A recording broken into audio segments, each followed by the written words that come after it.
biopsy, the ultrasound, the CT machine, or whatever, the system, the AI algorithms look through it for urgent findings. And then they reorder and reprioritize the imaging list based on the presence or absence of those urgent findings found.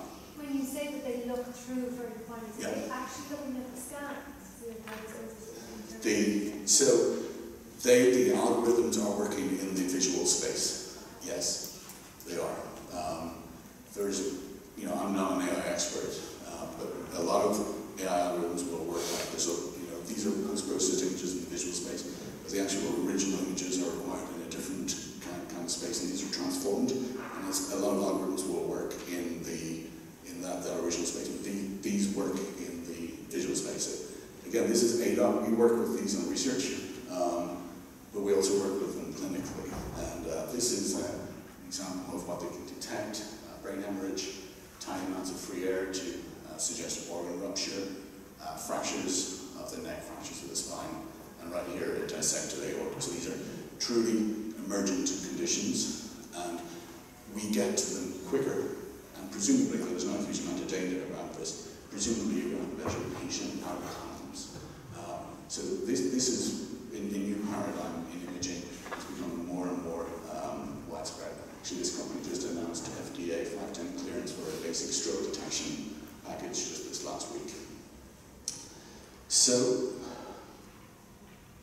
onto interpreting the study. Okay, so I've already demonstrated one AI algorithm. Needless to say, there's going to be more and more of this kind. I apologize for this. This one I took straight off the website. I wasn't able to condense it, so there's a whole lot of burp here. Okay, but let me tell you, I spend a lot of my time as a clinical radiologist because we have a very well matured, developed lung cancer screening program, looking at lung cancer, or looking at chest CTs for tiny little lung nodules. And this is what I do. Okay, this is me in a second. This is me, getting ahead of myself, looking through the images, okay? And this is what it would look like with a AI algorithm. I can just pause this, okay. Pause it? I did not pause it. Okay. Yeah. Sorry.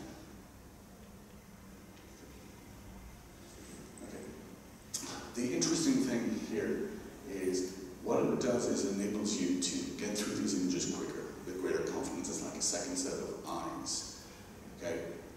It enables you to characterize these better. So, again, as a radiologist, most of what anybody does in clinical practice really is they take the evidence that is presented to them, whether that's a set of signs, symptoms, x-rays, whatever, and then decide based on clinical knowledge and a few other things, what is the probability of disease.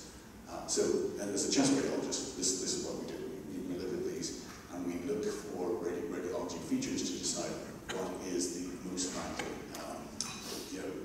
diagnosis here. And there's a lot of work going on at the moment in this specific field. This algorithm, it improves detection, it increases your throughput, and it allows better characterization. And the other thing it allows, which is very important, is, let's see if I can play it again. Yeah. The other thing that allows, which is extremely important, it allows you to accurately track over time growth in these nodules. So specific again to screening programs. What you're looking for when you look at a chest CT is for small nodules at a pre-malignant or an early malignant stage so that you can excise them. And often you're looking for longitudinal growth in these to decide what it's going to be. Again, they have similar algorithms extending to chest x-rays, extending to ICU films to look for positioning catheters, etc. The really interesting thing about this is how we access these.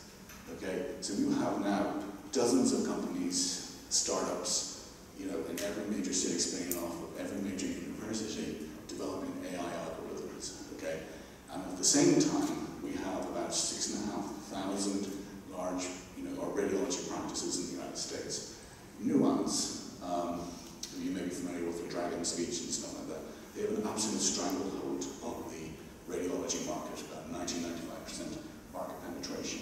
And they have a cloud-based connectivity that we use for image file exchange, for looking at images from outside institutions, and also we use it as a backup packs, and then they leverage that as a single API point of connectivity with what they call their marketplace, but to utilize essentially an app store.